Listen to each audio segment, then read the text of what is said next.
Over the course of our journey together, we've talked at length about health and healing. We talked about subluxation, the nervous system, and interference with that nervous system, how it affects your body's ability to function and express life. We've talked about the hierarchy of healing and how your body has an innate wisdom in it that knows how to heal and when to heal, where to heal, and how to control and regulate tens of thousands of functions every single day. But we've also begun to break down the 4 essentials to the most amazing life possible. I'm Dr. Joel Feeman, and today I want to talk with you about the nervous system. You see, as we've discussed with the 4 essentials of life, your body needs to have certain things in order to exist and survive and live. We've talked already about the importance of nutrition. We've talked about water. We've talked about oxygen. And the thing about the nervous system is the fact that your nervous system controls all function and all healing within your body. You see, in order for your heart to beat or your lungs to breathe, your stomach to digest, for your body to fight infection or heal a cut, for your body to perform any of the tens of thousands of functions that it does on a regular basis, you have to have uninterfered communication between the brain and the body at all times. In chiropractic, we often use the analogy when it comes to the communication between the brain and the body through what we would call the safety pin cycle. Here's a rather large safety pin, a wall decoration that I want to use to explain the relationship between your brain, your body, proper healing, as well as how interference can affect your body's ability to heal and express life. If you were to imagine for a moment this right here being the brain, whereas the other part being each cell of the body, regardless of what that cell is, whether it's the heart cell, a thyroid cell, a liver, lung, or whatever the case may be, as long as there's no interference, you have something called efferent and afferent nerves. Now, although that's the technical term, don't worry about that. The important thing to understand here is that you have signals going from the brain down to your body cells receive that message and then go back up to the brain once again. You see, the reason why your body has this open communication, why it's so necessary if you're designing optimal life and health and healing for you and your family, is because the brain has to be able to send this life down to your body. The body cells then have to be able to not only do what they're supposed to do, but in turn also communicate to let the brain know if it needs everything, if everything is okay down here, if there's any type of problem. So as long as there's this constant uninterfered with cycle of communication, your organ cells and tissues are going to function at their very best.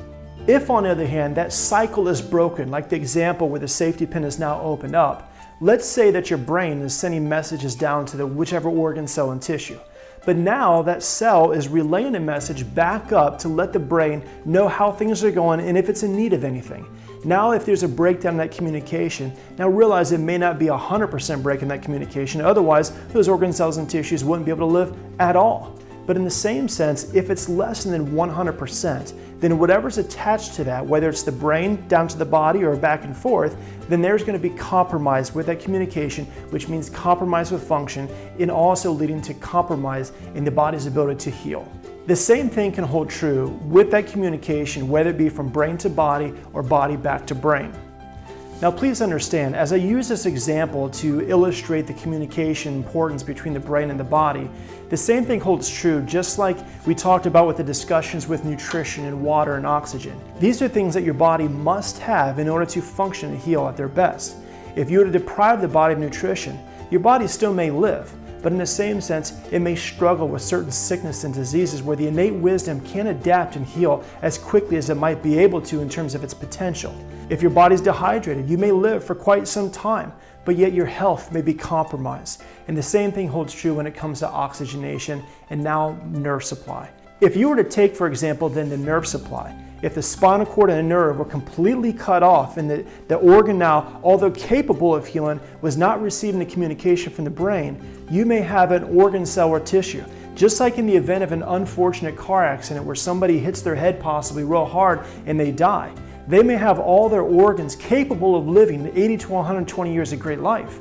But because they lost the life that flows from the brain down to the cells, those organs cannot live because every organ is under complete surrender to that which controls them. You can take out those organs, place them in 4 or 5 different people who are waiting for an organ transplant, and those organs then begin to live. Why is that? Because of life. The healing life energy that flows from the brain down the spinal cord, to those organ cells and tissues. You see, subluxation, bone out of place, irritated nerves are what cause your body to function at less than 100%. And when you function poorly and have dis-ease, your body, although capable of being healthy and being that full expression of life, it can't do what it's designed and created to do. You see, your chiropractic care and your adjustments are more important than you previously realized when it comes to your health and the healing of your body. For the sake of illustration, to explain what your chiropractic care and your adjustments do, only a chiropractor can detect and remove the subluxation. And with your specific adjustments, think of it like this illustration, where every adjustment, little by little by little, is taken in trying to reconnect the brain cell to the tissue cell so your body can once again function the way you're created. You see, chiropractic has become largely accepted and widely looked upon as the most effective means of caring for the spine and having a healthy spine and healthy nervous system. So if you're the type of person who likes to help out the people you care about and love the most in this world, why not make sure they get checked? After all, why wouldn't you want them to also experience a vibrant life of health and healing and vitality? Again, I'm Dr. Joel Feeman, here to empower you with truth and knowledge so you know exactly what to do for you and your family, the people you love and care about the most, to achieve the most amazing level of health possible, to be the vibrant expression of life the way you desire and the way you deserve. Until next time, God bless.